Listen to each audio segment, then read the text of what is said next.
Dog Butcher back one more time, another time. No, it has been a long while, maybe 2 weeks now, a week since I've uploaded something.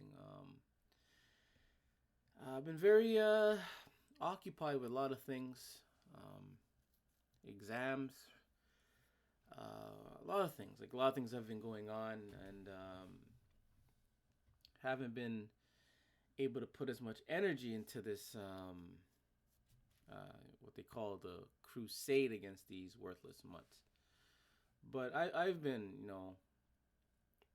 I've been still been looking at things. I've still been looking at things, and I still hate dogs. And I think that's that's what most matters the most is that I still hate dogs, even though I haven't been as active.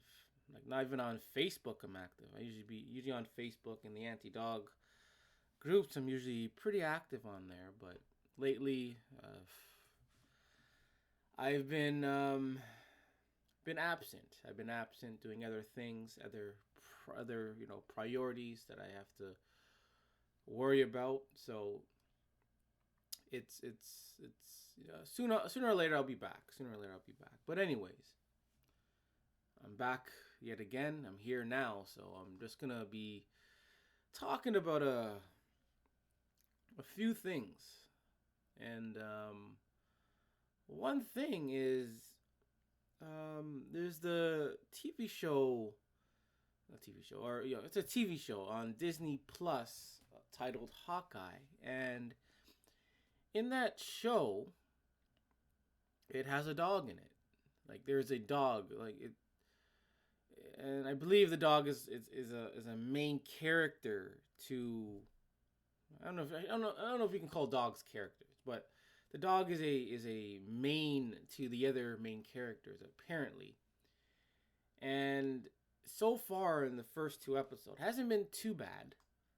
But every time, I see the dog, it's nauseating. It just doesn't look good to see this dog on screen. And with that, you could actually hear the dog panting so loud.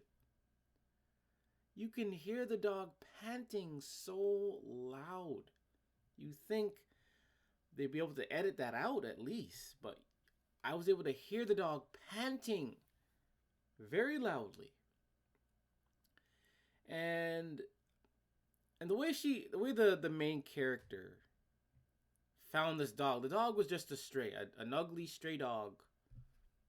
And out of nowhere, she just, I guess, like takes the dog into her home. This is an ugly, looks like messy, disease-ridden dog, and she brings the dog into her home to sit on her couch in her home on her floors.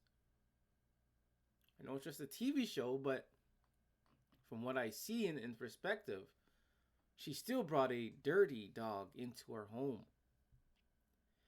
And another scene that I thought was like a WTF moment was there's a scene where the dog was running across the street, busy street with cars going by, and the girl risked her life to save a worthless mutt. She didn't die, but she got hit by a car. This girl got hit by a car to save a dog, mind you. And this is all mental. This is all manipulation. Dog nuts watching this aren't able to see how manipulative this is. Having someone risk their life, and other people's lives, they were the driver as well's life, to save a dog. A dog, mind you. And it is, and this is just one example of just one show example, and this goes on all over Hollywood, all over the media, and there was I read an article. I didn't really read an article, but I read the heading of an article Didn't really read too much into it because there's no time, but it had popped up. But it was really about, I think, South Korea banning dog meat. And with that, a lot of other countries recently have been stepping up to banning the dog meat trade, to banning eating dogs. Countries like who are known to eat dog. These countries are known to eat dogs, they eat any other animal. And all of a sudden it's like they want to ban and save and protect the dog, but anything else can still be eaten. Again, I remind you that this dog culture isn't random. It's not an accident. This is not an accident. This is done on purpose. This dog culture is done on purpose. This isn't about pleasure. I don't even think it's about pleasure either. This is not about pleasure. This is about manipulation. This is about, psychological. This is about dumbing down people, distracting people by using these dogs, whether it's in a TV show or in real life. And it all has an effect on the viewer. With me watching something, I'm able to, make my own decisions, conscious decisions, rationalize, do my own physical research. But the average person watching something, they're immediately going to accept it as fact. They're immediately going to follow it. They're immediately going to agree with it. And this is what dog culture is. It's about manipulating people by shoving these dogs in our faces in these TV shows. By then having laws and rules to protect dogs now from being eaten by people. But what about the cows and the chickens and all the other animals?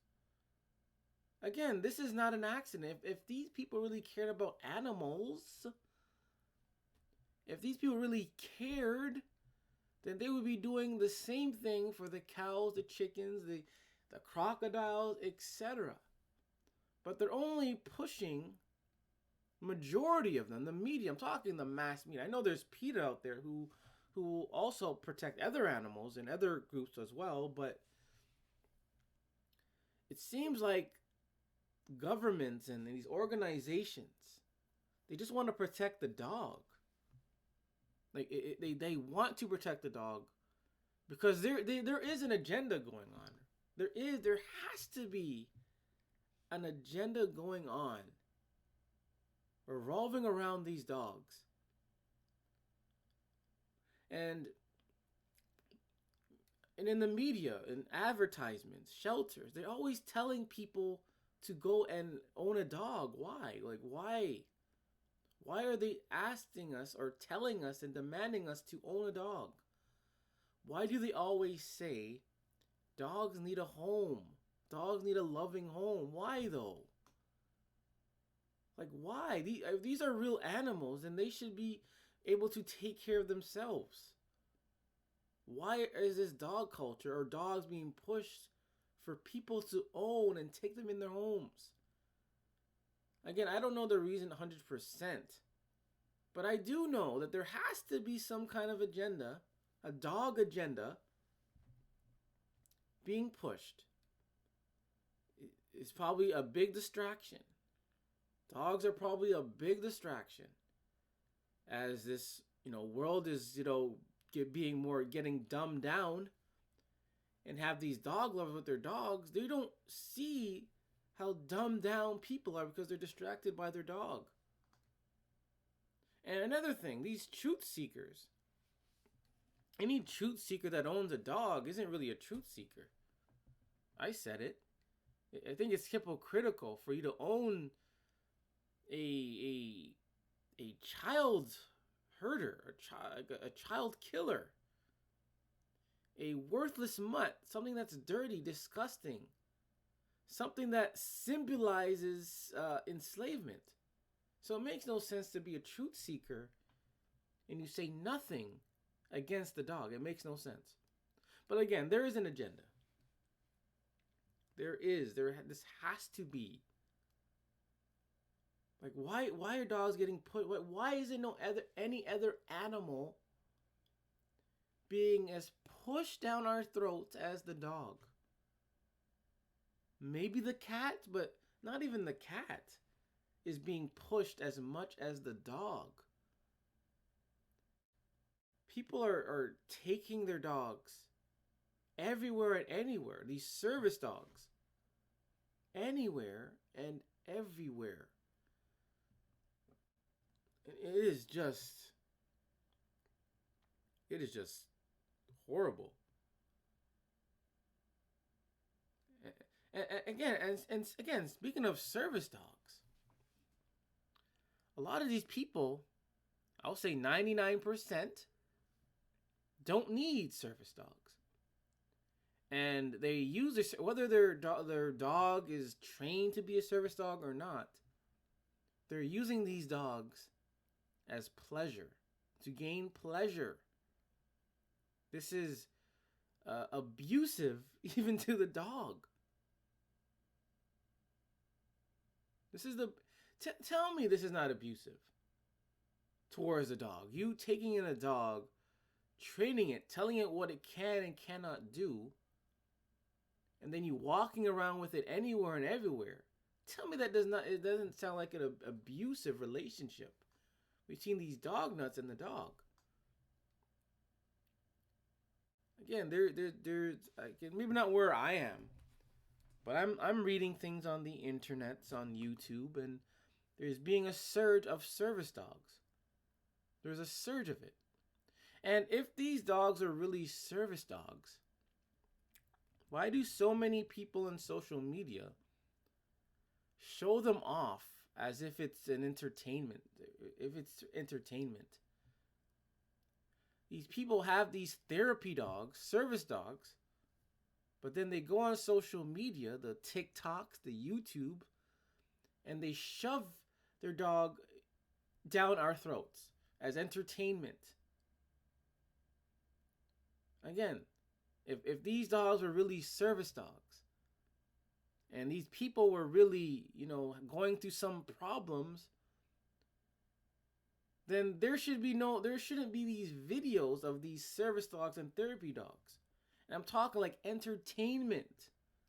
If you have a dog on TikTok, then that's like entertainment. A therapy dog on TikTok, that's entertainment. If you made a channel for your service dog, that is entertainment. These people are abusing dogs, and they're abusing the system, and this is done on purpose. This is what they want. They want they want dogs to be everywhere. This is what they want. This is no accident. They want dogs to be everywhere. I'm telling you, they want dogs to be everywhere. Not for pleasure though, but yeah, well, for the average person, it's for pleasure. But the real agenda is what I think. It's something more to it. This is about the human enslavement.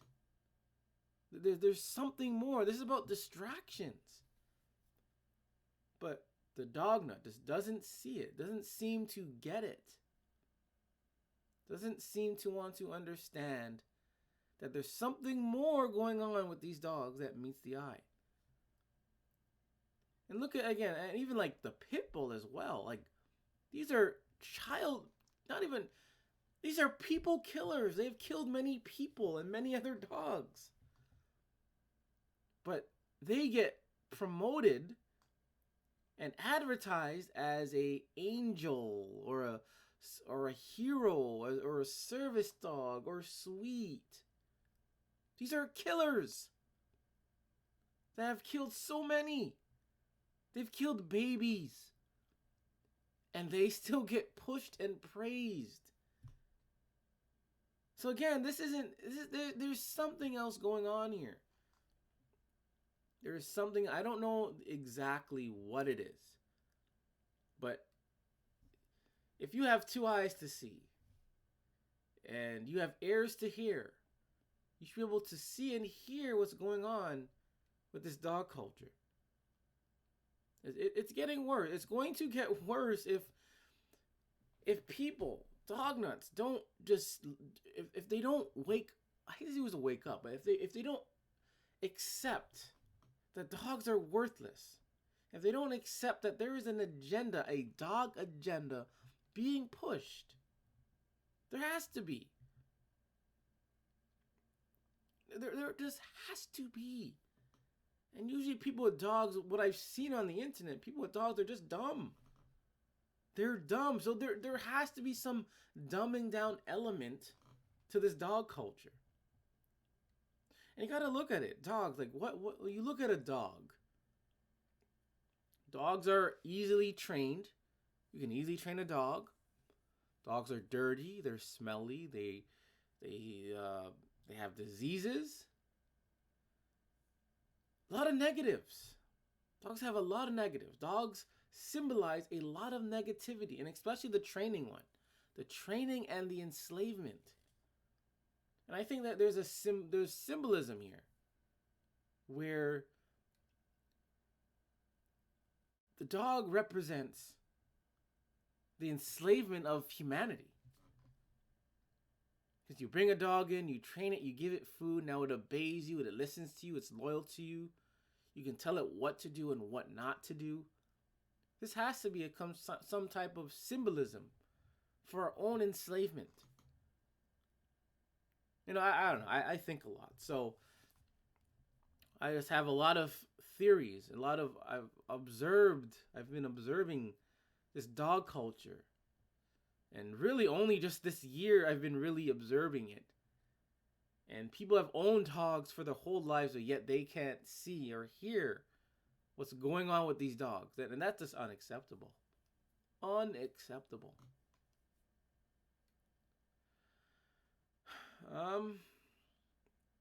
Yeah, I'm gonna leave it there, leave it at that. So once again,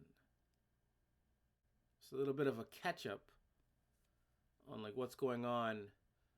And again, this dog culture is no accident.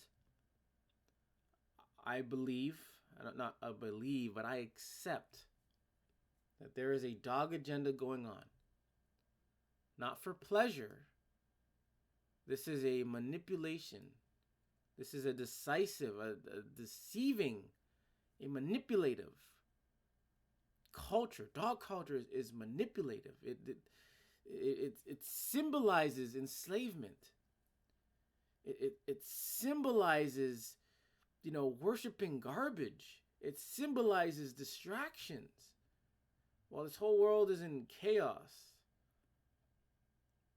other animals are getting killed. Children are getting killed. But people only seem to care about the dog than the service dogs. And I guarantee 99%, this is me being nice, 99% of people with service dogs don't need service dogs.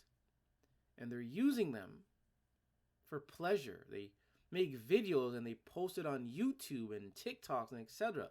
This is entertainment. If you really need a service dog and you're posting it on the internet for likes and comments, then it's entertainment. Then it's not really a service dog.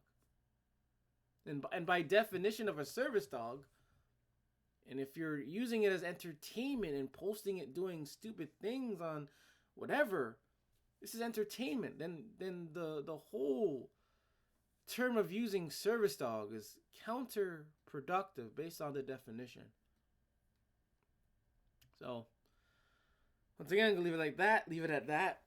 This is another Worthless Mutts. And remember, it is okay to hate dogs.